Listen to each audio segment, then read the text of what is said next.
নমস্কার। গতকাল রানীগঞ্জ বই মেলার উদ্বোধনে পশ্চিমবঙ্গ সরকারের মন্ত্রী সিদ্দিকুল্লাহ চৌধুরী সাহেব এসেছিলেন।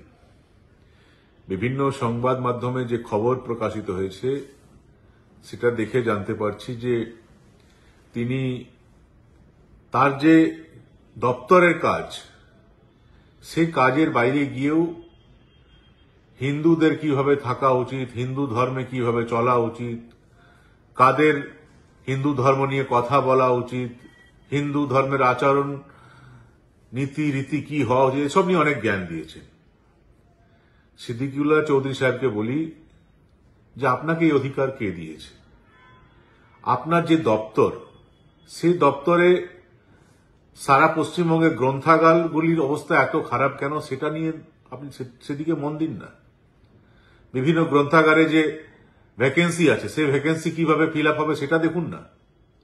সেটা না দিয়ে দেখে আসানসোলের এসে রানীগঞ্জের মাটিতে এসে আপনি হিন্দু মুসলিম এদেরকে জ্ঞান দেবেন আর আমরা সবাই বসে বসে জ্ঞান আপনার শুনবো, এটা তো হতে পারে না।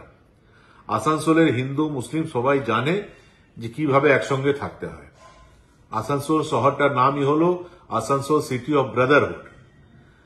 রানীগঞ্জ তারই একটা অংশ। আপনার জ্ঞানের প্রয়োজন নেই, আপনার কাছে কেউ জ্ঞান চাইতেও যাচ্ছে না। আর যারা প্রশাসনে আছে তাদেরকে বলি যে আপনার এই ধরনের ব্যক্তিকে ডাকেন কেন? ইনি কি খুব বড় সাহিত্যিক নাকি? ইনি কটা বই লিখেছেন নিজে? বই মেলায় এমন কোন ব্যক্তিকে ডাকুন যার বইয়ের সঙ্গে সম্পর্ক আছে। এই ব্যক্তির বইয়ের সঙ্গে কি সম্পর্ক আছে? এই সাহিত্য চর্চা করে কোনদিন? সাহিত্য নিয়ে কোনো আলোচনা করে? এই ধরনের ব্যক্তিদেরকে আপনারা ডাকছেন যেহেতু মন্ত্রী প্রটোকলের কারণে আপনারা ডাকছেন, এবং তারা সরকারি মঞ্চ ব্যবহার করে আসানসোলের মানুষকে জ্ঞান দিয়ে চলে যাচ্ছেন। কিভাবে হিন্দুরা চলবে, কিভাবে মুসলিমরা চলবে, ইনি ঠিক করে দেবেন। অতীতে যখনই আসানসোলে কোনো সমস্যা হয়েছে, হিন্দুদের মুসলিমদের আপনাকে পাওয়া গেছে? হিন্দু মরেছিল, মুসলিম মরেছিল, আপনি এসেছিলেন? তাদের ঘর বাড়ি পুড়ে গেছিল, আপনি দেখেছিলেন তাদের ঘর বাড়ি কিভাবে তৈরি করা হবে? আসানসোলে হিন্দু মুসলিম সবাই একসঙ্গে মিলেমিশে থাকে। আসানসোলের মাটিতে এসে আপনার জ্ঞানের প্রয়োজন নেই। আপনি আপনার জ্ঞান, যারা আপনার জ্ঞানের কথা শুনে সেখানে গিয়ে শোনান। সরকারি মঞ্চে এসে বাধ্য করে দিচ্ছেন আপনি মানুষকে যে আপনার কথা শুনতে, কারণ তারা তো গেছে রানীগঞ্জ বই মেলা দেখতে। রানীগঞ্জ বই মেলার উদ্বোধনে তারা গেছে, এবং সেই মঞ্চকে ব্যবহার করে আপনি জ্ঞান দিতে আরম্ভ করে দিলেন। আপনার এতই যদি নিজের পাণ্ডিত্যের উপর বিশ্বাস, তাহলে সরকারি মঞ্চ ব্যবহার না করে একবার যান না, আসানসোলে আসুন না। 5টা লোক পাওয়া যাবেন আপনার কথা শোনার জন্য।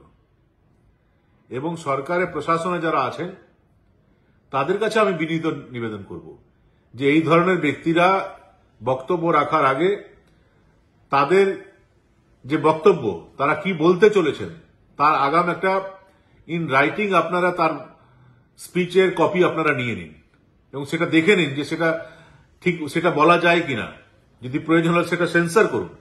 এই ধরনের ব্যক্তিদেরকে দেখে যা ইচ্ছা তাই বলার সুযোগ করে দিয়ে আলটিমেটলি সমাজে বিভাজনের একটা প্রচেষ্টা তারা যে চালাচ্ছেন সেটাকে আরো জোর দেওয়া হচ্ছে, সেটাকে আরো সাপোর্ট করা হচ্ছে। এটা প্রশাসন যেন না করে, আর আসানসোলে যেন না করে।